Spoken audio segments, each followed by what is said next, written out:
ирж байна. Хурц гарч ирж байна. Монголын ард түмний тус нулимс зовлон танаагүй хурц гарч ирж байна. Монголын ард түмний зовлон тус нулимс танаагүй хурц гарч ирж байна. Ирээдүйн шүүсний тушаалыг та өгсөн үү? Тушаалыг та өгсөн үү? Яа тийм тушаал? Шүүрт яагаад тоосч? Та жоохон тайлбар өгч шүү. Та энэ тушаалыг өгсөн үү? Ирээдүйн шүүс тушаалыг ханыг өгсөн гэж яриад байгаа. Энэ дээр та нэг тайлбар өгч шүү. Та энэ тушаалыг яг англи төргийн газрын дараагаар ажиллаж байхдаа өгсөн юм уу? Өгсөн Байхгүй тийм байхгүй юу гэж. Таны тушаалгүйгээр тийм ажил хийж болох юм уу?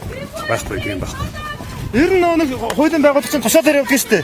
Таны тушаалгүйгээр тэгээд эрүүдний шүүгээд ингээ хойлоо явчих үздэг юм.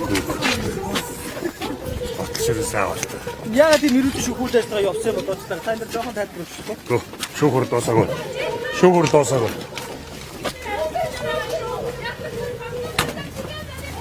Та багтын тайлбар өгч шүү.